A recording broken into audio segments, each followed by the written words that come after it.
ಎರಡನೇದು, ಮೊದಲನೇದು ನಾವು ದೇವರನ್ನು ಪ್ರೀತಿಸುವುದು ಅಭ್ಯಾಸ ಮಾಡಿಕೊಳ್ಳೋಣ. ಎರಡನೇದು, ದೇವರ ವಾಕ್ಯದ ಅನುಸಾರವಾಗಿ ಇವೆಲ್ಲ ದೇವರ ವಾಕ್ಯ ಇದ್ದಾವೆ.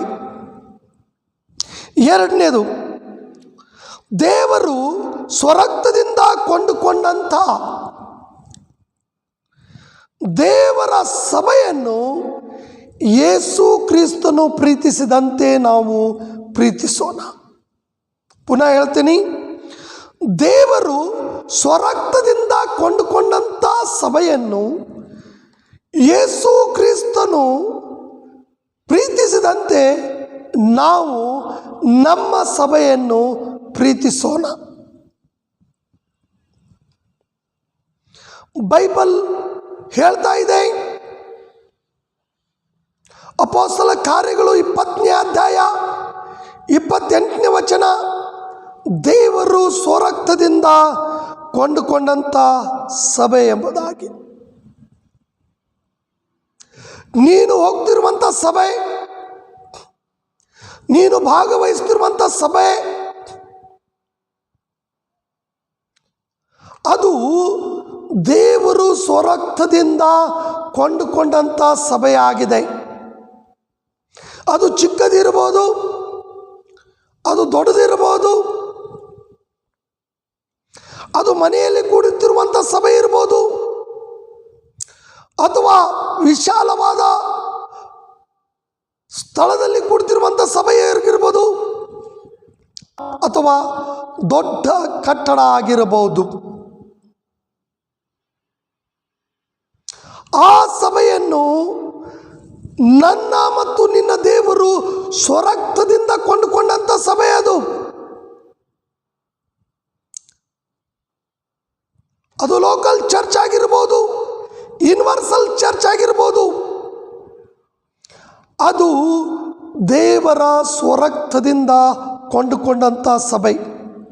ಸ್ಥಾನಿಕ ಸಭೆ, ಸರ್ವಯಾತ್ರಿಕ ಸಭೆ ಇರಬಹುದು, ಅದು ದೇವರು ಸ್ವರಕ್ತದಿಂದ ಕೊಂಡುಕೊಂಡಂಥ ಸಭೆ ಆಗಿರುತ್ತದೆ. ಪ್ರಿಯರೇ, ನೀನು ಹೋಗ್ತಿರುವಂಥ ಸಭೆಯನ್ನು ಯೇಸು ಕ್ರಿಸ್ತನಂತೆ ಪ್ರೀತಿಸಬೇಕು.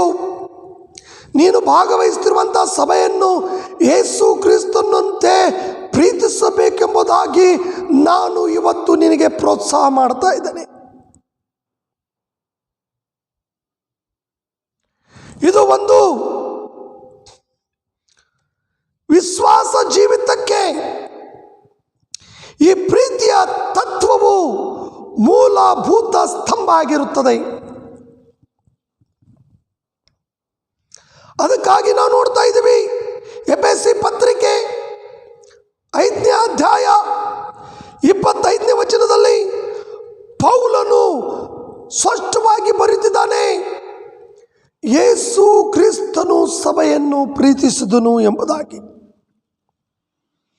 ಕ್ರಿಸ್ತನು ದೇವರ ಸಭೆಯನ್ನು ಪ್ರೀತಿಸಿದ ರೀತಿಯಲ್ಲಿ, ಮಾದರಿಯಲ್ಲಿ ನಾವು ನಮ್ಮ ದೇವರ ಸಭೆಯನ್ನು ಪ್ರೀತಿಸಬೇಕಾಗಿದೆ. ಕೊಲಸದವರಿಗೆ ಬರೆದ ಪತ್ರಿಕೆ 3ನೇ ಅಧ್ಯಾಯ 14ನೇ ವಚನ, ಇವೆಲ್ಲ ವಚನಗಳು ನಾವು ಸಭೆಯನ್ನು ಪ್ರೀತಿಸುವುದನ್ನು ನಮಗೆ ದೇವರ ವಾಕ್ಯ ಕಲಿಸ್ತಾ ಇದೆ. ಪ್ರಿಯ ದೇವರ ಮಕ್ಕಳೇ, ಕ್ರೈಸ್ತರೇ, ಯೇಸು ಕ್ರಿಸ್ತನ ಮೇಲೆ ನಂಬಿಕೆಟ್ಟು ವಿಶ್ವಾಸಿಗಳೆಂದು ಕರೆಸಲ್ಪಟ್ಟವರೇ, ನಿನ್ನ ಸಭೆಯನ್ನು ನೀನು ಪ್ರೀತಿಸು. ನಿನ್ನ ಸಭೆಯ ಹೆಸರು ಏನೋ ಆಗಿರ್ಬೋದು, ಬಟ್ ಆ ಸಭೆ ದೇವರು ಸ್ವರಕ್ತದಿಂದ ಕೊಂಡುಕೊಂಡಂಥ ಸಭೆ ಆದ ಕಾರಣ ನೀನು ನಿನ್ನ ಸಭೆಯನ್ನು ಪ್ರೀತಿಸು. ಸಭೆಯನ್ನು ಪ್ರೀತಿಸುವ ತತ್ವಕ್ಕೆ ನಾವು ಬಂದಾಗ, ಈ ತತ್ವವನ್ನು ನಾವು ಅನುಸರಿಸುತ್ತಿರುವಾಗ, ನಾವು ಇದನ್ನು ಪಾಲಿಸಿದರೆ ದೇವರ ಕೃಪೆಯಲ್ಲಿ ವಾಸ ಮಾಡುತ್ತೇವೆ ಮತ್ತು ಪರಲೋಕಕ್ಕೆ ಅಥವಾ ದೇವರ ರಾಜ್ಯಕ್ಕೆ ಆದರ್ಶ ವಿಶ್ವಾಸಿಗಳಾಗ್ತೇವೆ. ಬನ್ನಿ, ನಾವು ಭಾಗವಹಿಸ್ತಿರುವಂಥ ಸಭೆ, ನಾವು ಅಟೆಂಡ್ ಆಗ್ತಿರುವಂಥ ಸಭೆಯನ್ನು ಹೃದಯಪೂರ್ವಕವಾಗಿ ಪ್ರೀತಿಸೋಣ. ಆಲಯದ ಅಭಿಮಾನವು ಬೆಂಕಿಯಂತೆ ಉರಿಯಲಿ. ನಿನ್ನ ಆಲಯದ ಅಭಿಮಾನ ನಿನಗೆ ಬೆಂಕಿಯಂತೆ ಹುರಿಯಬೇಕಾಗಿದೆ. ಕೀರ್ತನೆ ಗ್ರಂಥದಲ್ಲಿ ನಾವು ನೋಡ್ತೀವಿ, ಕೀರ್ತನೆ ಗ್ರಂಥಕರ್ತನೆ ಹೇಳ್ತಾನೆ, ನಿನ್ನ ಆಲಯದ ಅಭಿಮಾನ ನನಗೆ ಬೆಂಕಿಯಂತೆ ದಹಿಸುತ್ತದೆ ಅಂತೇಳಿ. ಅದನ್ನೇ ನಾವು ಯೇಸು ಕ್ರಿಸ್ತನ ಜೀವಿತದಲ್ಲಿ ನೋಡಬಹುದು. ಯೋಹಾನ ಬರೆದ ಸುವಾರ್ತೆ 2ನೇ ಅಧ್ಯಾಯದಲ್ಲಿ ಆ ವಾಕ್ಯ ಅಕ್ಷರವಾಗಿ ಯೇಸು ಕ್ರಿಸ್ತನ ಜೀವಿತದಲ್ಲಿ ನೆರವೇರುತ್ತದೆ. ಬನ್ನಿ, ಯೇಸು ಕ್ರಿಸ್ತನ ಮಕ್ಕಳಾದಂಥ ನಾವು ಆಲಯದ ಅಭಿಮಾನವುಳ್ಳವರಾಗಿದ್ದು, ನಾವು ಭಾಗವಹಿಸ್ತಿರುವಂಥ ಆಲಯದ ಅಭಿಮಾನವಾಗಿದ್ದು, ಆಲಯವನ್ನು ಪ್ರೀತಿಸಿ ದೇವರ ಆಲಯವನ್ನು ಕಟ್ಟೋಣ, ದೇವರ ಆಲಯಕ್ಕಾಗಿ ದುಡಿಯೋಣ, ದೇವರ ಆಲಯ ಅಭಿವೃದ್ಧಿಗಾಗಿ ದುಡಿಯೋಣ, ದೇವರ ಆಲಯ ಅಭಿವೃದ್ಧಿಗಾಗಿ ಪ್ರಾರ್ಥಿಸೋಣ. ದೇವರ ಆಲಯದಲ್ಲಿ ನಾವು ಒಂದು ಸೇವಕರು, ಸೇವಕಿಯಾಗಿದ್ದು ತಳಮಟ್ಟದಿಂದ ಮೇಲೆ ಮಟ್ಟಿರುವಂಥ ಕೆಲಸವನ್ನು ಮಾಡೋಣ. ಪ್ರಿಯ ಸಹೋದರಿ, ನೀನು ದೇವರ ಆಲಯವನ್ನು ಪ್ರೀತಿಸ್ತಾ ಇದೆಯಾ? ಪ್ರಿಯ ಸಹೋದರನೇ, ನೀನು ದೇವರ ಆಲಯವನ್ನು ಪ್ರೀತಿಸ್ತಾ ಇದೆಯಾ? ಹಾಗಾದರೆ ತಪ್ಪದೆ ಪ್ರತಿ ಭಾನುವಾರ ನಿನ್ನ ಸಭೆಯ ಆರಾಧನೆ ಕೂಟದಲ್ಲಿ ಭಾಗವಹಿಸು. ಪ್ರತಿ ಬೈಬಲ್ ಸ್ಟಡಿಯಲ್ಲಿ ನೀನು ನಿನ್ನ ಸಭೆಯ ಬೈಬಲ್ ಸ್ಟಡಿಯಲ್ಲಿ ಭಾಗವಹಿಸು, ಉಪವಾಸ ಪ್ರಾರ್ಥನೆಯಲ್ಲಿ ಭಾಗವಹಿಸು, ಆನ್ಲೈನ್ ಪ್ರಾರ್ಥನೆಯಲ್ಲಿ ಭಾಗವಹಿಸು. ಸಭೆಯ ಎಲ್ಲ ಕಾರ್ಯಕ್ರಮದಲ್ಲಿ ನೀನು ಭಾಗವಹಿಸಿ ಆಲಯವನ್ನು ಪ್ರೀತಿಸ್ತಾ ಇದೆಯಾ ಅಂತೇಳಿ ಅಕ್ಷರವಾಗಿ ತೋರಿಸಿಕೊಡು. ಆಗ ನೀನು ಆದರ್ಶ ವಿಶ್ವಾಸಿಯಾಗಿರ್ತೀಯ. 2ನೇ ತತ್ವ, ನಿನ್ನ ಆಲಯವನ್ನು ನೀನು ಪ್ರೀತಿಸಬೇಕು.